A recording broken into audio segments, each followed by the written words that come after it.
धर्म का बीज बोइए, नहीं तो खेत खाली रह जाएगा।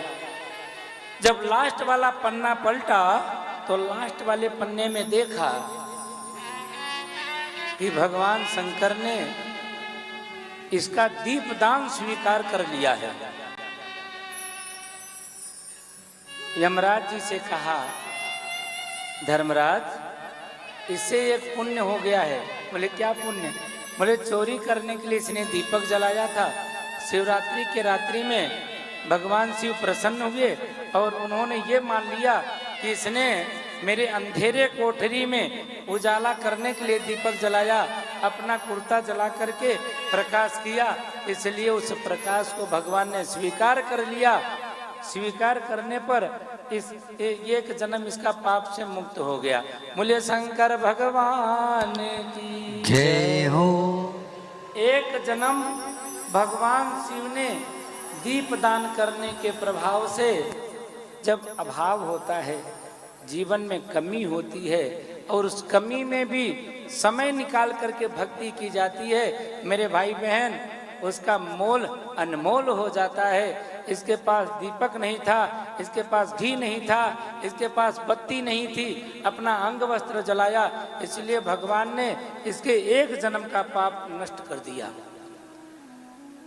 और भगवान के घर में दीपक जलाने के प्रभाव के कारण इसका अगला जन्म राजकुमार का बना दिया, राजा के घर में दे दिया। बोले शंकर भगवान की जय हो। गुणनिधि का जो अगला जन्म हुआ वो राजमहल में होता है। राजा अरिमर्दन नाम के राजा हैं कलिंग देश के। तो कलिंग देश के राजा अरिमर्दन के यहाँ जन्म हुआ, इसका नाम रखा गया दम। अरिमर्दन की मृत्यु हो गई, बड़ा होकर के दम राजा बना। तो राजा ने महात्मा पुरुषों से, ज्ञानियों से पूछा, ये बताओ मैं किस पुण्य के कारण राजा बना हूँ? मैंने कुछ अच्छा कर्म तो किया होगा, कुछ पुण्य तो किया होगा, मेरे पुण्य का कारण बताओ।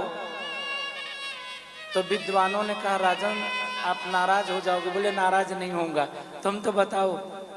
बोले महाराज आपने कोई पुण्य नहीं किया था, पिछले जन्म में तुम बड़े नंबर 1 के चोर थे, और चोर भी ऐसे चोर जिसे चिरकुट वाला चोर कहते हैं, वो चोर थे। तुम्हारा कोई अस्तित्व तो नहीं था, घर से समाज से बहिष्कृत थे तुम। भूल से तुमने अपना कुर्ता अंग वस्त्र जला दिया, रोशनी कर दिया। भगवान ने ये सोच लिया कि इसने हमारे अंधेरे महल में प्रकाश कर दिया है, इसलिए भगवान ने तुम्हारे जीवन में प्रकाश कर दिया। बोल सांचे दरबार की जय हो।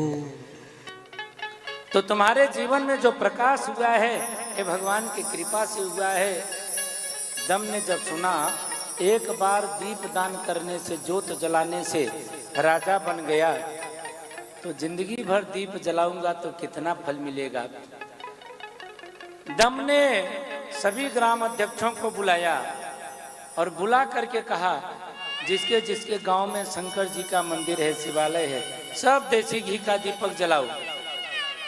जिसके गांव में शिवालय नहीं है वहां पर शिवालय बनवाए जाएं, नए शिवालय का निर्माण हो, नदी के किनारे, तालाब के किनारे शिवालय का निर्माण हो और उस शिवालय में प्रतिदिन भगवान शिव की पूजा हो, जल चढ़ाया जाए, भगवान को प्रसाद लगाया जाए, भोग लगाया जाए, दीपक जलाया जाए। आदेश हुआ और साथ में एक आदेश और जारी कर दिया, जिस गांव के मंदिर में शिवालय में दीपक नहीं जलाया जाएगा उस गांव के ग्राम प्रधान की गला काट दी जाएगी, उसको मृत्यु के घाट उतार दिया जाएगा। सारे ग्राम प्रधान अपने अपने गांव पहुंचे, फटाफट शिवालय की सफाई कराया, ज्योत बत्ती की व्यवस्था कर दी, रोज दीपक जलाओ। यहाँ पर दीपक जलने लगा। राजा दम सुख भोगते हुए मृत्यु को प्राप्त हुआ। मृत्यु को प्राप्त होने के बाद में अगला जन्म उसे विश्रवाजित है, पुलस्त ऋषि का नाम सुना है आप लोगों ने। पुलस्त ऋषि के पुत्र हैं विश्रवाजित, और विश्रवा के यहाँ पैदा हुए वैश्रवण। वैश्रवण नामक पुत्र पैदा हुआ और ये वैश्रवण नामक पुत्र यक्षों का राजा बन गया। इसके पास बिल्कुल संपत्ति है, ढेर सारी संपत्ति है। एक दिन देवर्षि नारद से पूछा, देवर्षि मेरे पास संपत्ति खूब है, लेकिन उम्र सुना है छोटी होती है, तो जितनी संपत्ति है मैं उसका भोग नहीं भोग पाऊंगा। कितनी सुंदर बात पूछ रहा है ना। कई लोग देश में घोटाला करते हैं, तो जब घोटाला करते हैं तो कान खड़े हो जाते हैं। 5,000 करोड़ का घोटाला, 10,000 करोड़ का घोटाला, एक ने तो 1,75,000 करोड़ का घोटाला कर दिया।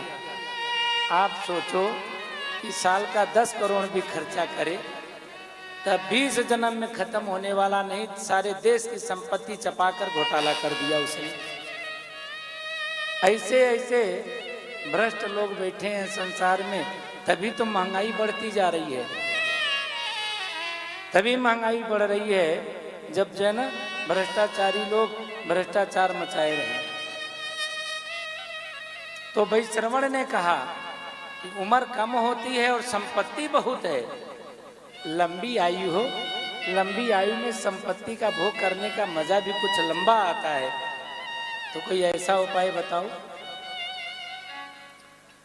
तो वैश्रवण से देवर्षि नारद ने कहा, यदि लंबी आयु तुम चाहते हो तो भगवान शिव की आराधना करो, भगवान शिव की उपासना करो, भगवान शिव की आराधना उपासना